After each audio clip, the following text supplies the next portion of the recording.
नमस्कार, प्रणाम। मैं स्वराज और आप देख रहे हैं अपना न्यूज चैनल स्वराज मीडिया। देश में एक बार सनसनी का खबर फैला हुआ है कि नूह में जो हिंसा हुआ है उसका जिम्मेदार कौन है। आप बने रहिए स्वराज मीडिया के साथ। आज पूरे ग्राउंड रिपोर्ट से आपको लाइव टेलीकास्ट दिखाएंगे कि आखिर इस हिंसे का जिम्मेदार कौन है।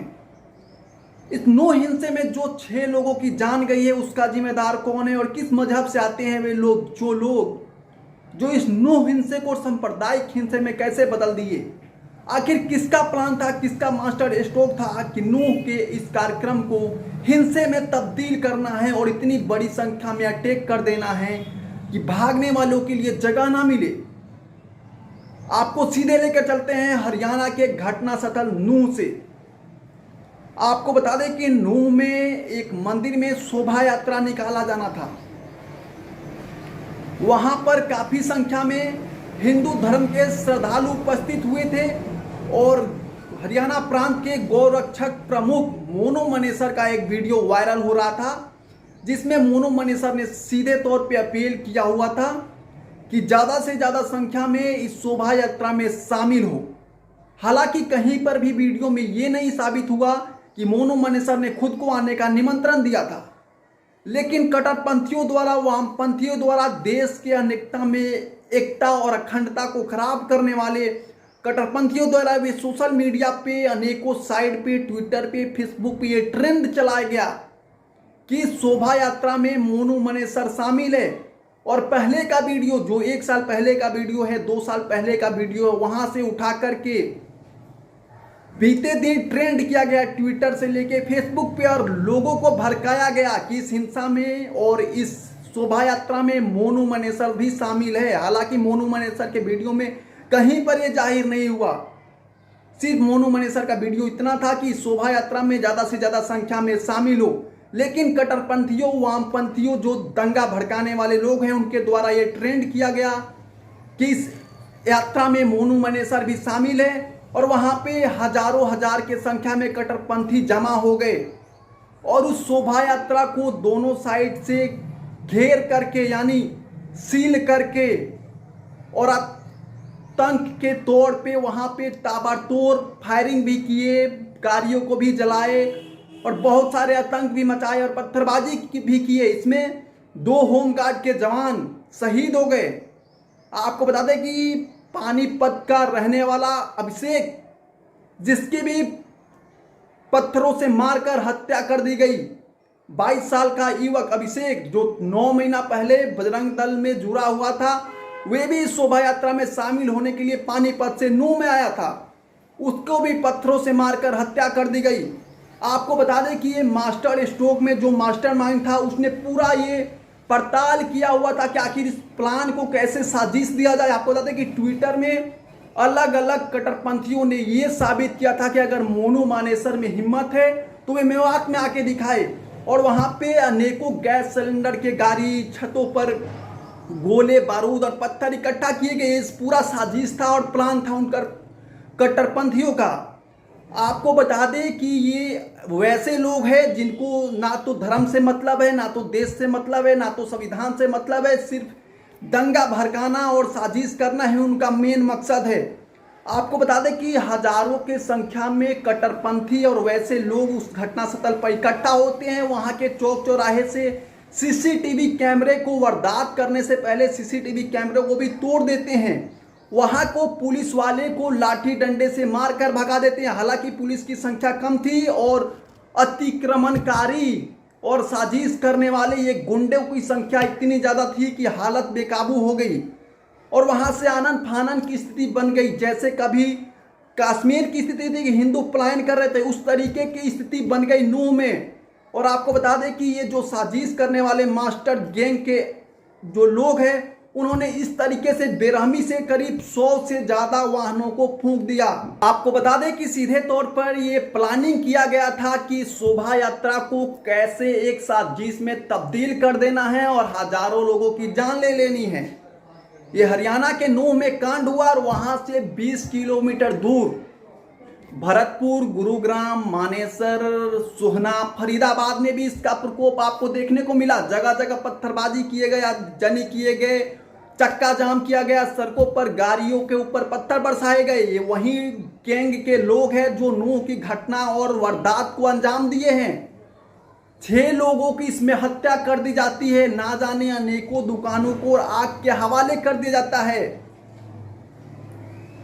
उनका मेन मकसद यही था कि शोभा यात्रा को मतलब इस तरीके से अटैक करना है कि कोई सोच ना सके।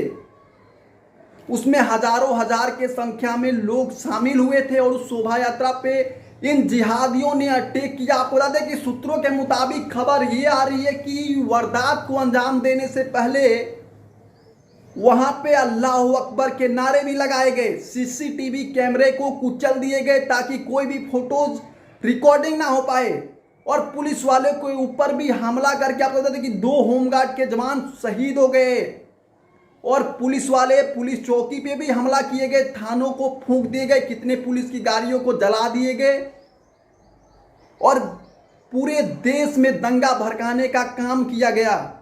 आपको बता दें कि ये लोग ना कभी संविधान को मानते हैं, ना देश को मानते हैं, ना पुलिस वाले को मानते हैं, बल्कि एक अलग देश की मांग करते हैं।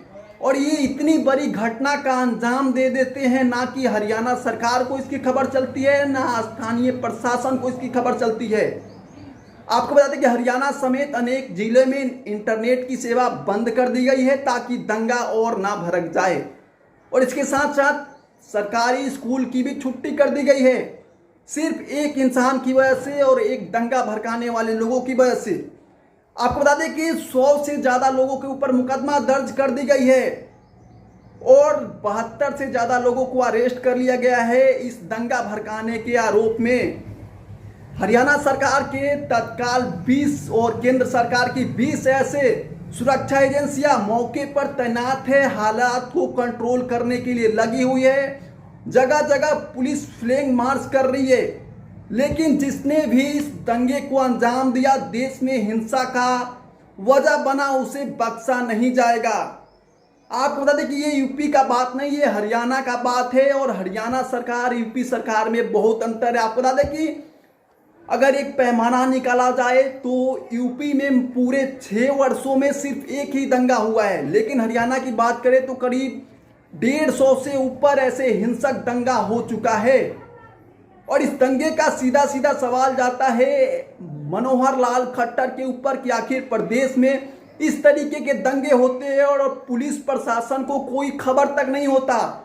आपको बता दें कि सोशल मीडिया, ट्विटर और इंस्टाग्राम, फेसबुक पे साफ वारदात दिया गया है कि अगर इस तरीके का मोनूमनेसर मेवात में आता है तो उसका स्वागत हम जिहादी किस तरीके से करेंगे।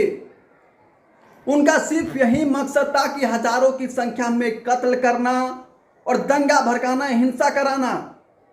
किसी एक की नहीं बल्कि उस गैंग की वजह से पूरे हरियाणा में साइबर सिटी नाम से जाने जाने वाले गुरुग्राम में आग की हवा चल रही है। लोग अपने घर से डर रहे हैं निकलने से पहले।